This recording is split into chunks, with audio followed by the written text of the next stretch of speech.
Is going on, guys? Taylor Stuber with Locks DFS.com, bringing you my locks and sleepers for this Halloween 7-game NBA slate. Starts 30 minutes later than usual. Trying to get these videos out a bit sooner than I have been. I've been getting them out around 12 o'clock Eastern time. Gonna try to get them out around like 7:30 Eastern time, because I know a lot of you guys like to watch them before you go to work, or just want to wake up earlier and you want to watch them. And it's no problem to me because I start my research the night before, and so I have a pretty good idea of what I'm doing. I've seen the flaws on both DraftKings and FanDuel already, and I've picked out my favorite players, and I'm here to give you some of them. And a few things to address before I go any further. For Halloween, we're running a special deal. We never run deals on locksdfs.com, but if you have been thinking about trying us, we have week passes. And if you use the code SPOOKY, all caps, it will be in the description, SPOOKY, at checkout. You get 20% off of anything on locksdfs.com. So if you want to try us out, go ahead and try us. And follow me on Twitter at Taylor Stuber. Like, if you've been following me lately, I tweet throughout the day everything I find in NBA, or a lot of the things I find in NBA, stats and whatnot. And I try to answer all the questions I can. I think I got to 40 or 50 of you guys yesterday right before lock. Yeah, so let's not waste any more time. Please subscribe, please like, please comment below. Let's get into it. Some of my favorite plays.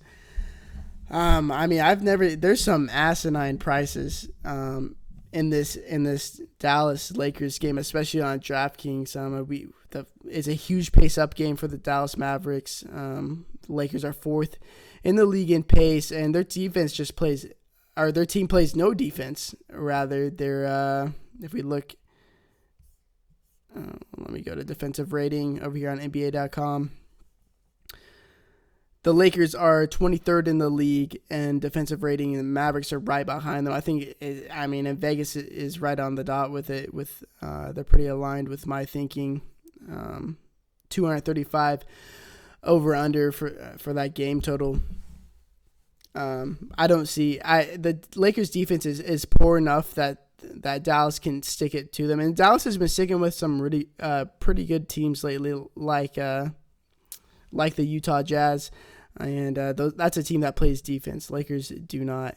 And if we go over here to DraftKings, some of the guys I'm looking at, obviously I like Doncic, but he's 7.3K. That's about what I want to pay for him. So I can definitely see you going in cash with him. I think he hits value pretty easily, but I think the ceiling's kind of capped at that price. The guy I'm really wanting to play, and who I've been playing lately these last couple of games just because he's been underpriced, is Dennis Smith Jr. I don't get it. He started out off the year at 7.1K, had a couple bad games, and they dropped him all the way to 5.9K. I don't really get it. He leads the team in usage at 26.1%. And I don't think many people know that. And if you know what he does, he scores his points in the paint. He's a driving point guard. He's like a mini Russell Westbrook. And if we go over here to opponent points in the paint, Lakers are third to last in the league in giving up points in the paint. So I think it could be a big night for both Dennis Smith Jr. and DeAndre Jordan, gobbling up those rebounds. JaVale McGee is pretty much their only big man. What they try to do is put Kuzma down there at the 5, and DeAndre Jordan would destroy him. DeAndre Jordan would destroy JaVale McGee rebounding and getting putbacks, and his assist rate is way up, and at 7.6K, it just seems like a bargain to me. But there's just a plethora of amazing centers today. Like, I love DeAndre Jordan, I love Gobert, I love Ayton. Because I think Booker's going to be out, but I worry about a blowout here. But both of these games should be really close, the Gobert and DeAndre Jordan. We know Cat's one of the worst defenders, if not the worst defending big man. And Rudy Gobert's been on a tear. He's shooting a lot more this year. His usage is up from previous years. So I definitely like that. Just to go or address the prices over here on FanDuel, the guys I was just talking about, 6.5K. I like that. I think that's a pretty decent price. I think I would pay upwards of like 7.3 up in this Alfred Payton range. I think I would pay that for Dennis Smith, but the fact that he's 6.5K, that's pretty good value in my eyes. Another guy in that game, I mean, I'm telling you, a lot of the guys that I like are in this game, is Harrison Barnes at 5.9K on FanDuel. On DraftKings, I think he's 5.5K. He's doing Harrison Barnes things. He's going to garner pretty high usage from the team, whether it's really taking a downgrade on guys like Wesley Matthews and JJ Barea, but nonetheless, he's going to get mid-30s, 35 to 40 minutes every game now that he's fully healthy and back in the groove of things. And then a pace-up game against the Lakers, it really suits him. And yeah, he's been back for 3 games. His usage rate is already up here at 22.1%, where you should expect it. I have no problem playing all 3 of these guys and DeAndre Jordan. I'm sure value will open up as the day goes on, because we're still looking for this news of if Anthony Davis is playing, if Devin Booker's playing. I don't think Devin Booker's going to play, but the fact that the Vegas line hasn't came out yet gives me optimism that he might play. I'm leaning towards Anthony Davis not playing, but I hope he does play, just because I would smash him in this spot against the Warriors, and they really have no one to defend him. He notoriously destroys the Warriors, and the game would stay close, because without him, obviously Drew Holiday and Julius Randle are great values, but the blowout seems very inevitable, because, I mean, you look at the stints they've gone the last 2 games without Anthony Davis.